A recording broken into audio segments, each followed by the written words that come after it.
ఒక్కోసారి మనం తీసుకొచ్చి ఫ్రిడ్జ్‌లో పెట్టేసి మర్చిపోతా ఉంటాము. అవి చూస్తే ఎక్స్‌పైరీ డేట్ అయిపోయి ఉంటాయి. ఇంకా వాడం కదా! తీసేసి అన్నీ బయట పడేయాల్సి ఉంటుందనమాట. కానీ పడేసేటప్పుడు అనిపిస్తదండి బాధ. డబ్బులనైతే ఇలా చింపి పడేస్తామా మనము అనిపిస్తా ఉంటది. నిజంగా ఇవి కొన్ని కొన్ని తీసుకొచ్చుకుంటాము. అయినా కూడా కొన్నిసార్లు డేట్ అయిపోయిన తర్వాత అవి తీసి బయట పడేస్తా ఉంటాం కదా! మర్చిపోతాం ఫ్రిడ్జ్‌లో. ఇంట్లో టీ, కాఫీలు ఎవ్వరికీ అలవాట్లేదు. ఈవెన్ మిల్క్ కూడా ఎవరం తాగము.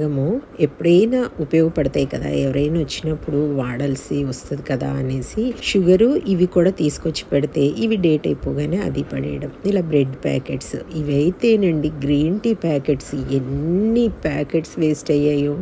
చాలా అంటే చాలా బాధ అనిపించింది నిజంగా. ఒక్కోసారి అసలు కొన్ని కొన్ని తెచ్చుకుంటేనే బెటర్. ఎప్పుడైనా మనం మళ్ళీ ఏం వెళ్తాంలే వెళ్ళినప్పుడు తెచ్చుకోవచ్చు అనుకుంటే ఇలా వేస్ట్ అయినప్పుడు మాత్రం చాలా అంటే చాలా బాధ అనిపిస్తుంది. ఒక్కొక్కసారి సాస్ ప్యాకెట్స్ పెద్ద పెద్ద ప్యాకెట్స్ అండి. ఆ సాస్ ప్యాకెట్స్ పడేసినవి ఉన్నవి, డ్రై ఫ్రూట్స్ కూడా పడేసిన సంఘటనలు ఉన్నాయి. మొన్న ఎందుకో ఇవి తీయాలి ఒకసారి ఒక వీడియో గుర్తుంటుందని తీశాను నిజంగా. మా ఇంట్లో పౌడర్ వేసుకోవడం ఎవ్వరికి అలవాట్లేదండి. ఎవరైనా వచ్చినప్పుడు వేసుకుంటారని తీసుకొని పెడితే అవి కూడా పడేసిన సంఘటనలు ఉన్నాయి. ఎన్ని పడేసానో అసలు నిజంగా. అవన్నీ పడేస్తూ ఉంటే ఇంకెందుకు ఇది ఎందుకో వీడియో తీయాలనిపించి తీసాననమాట.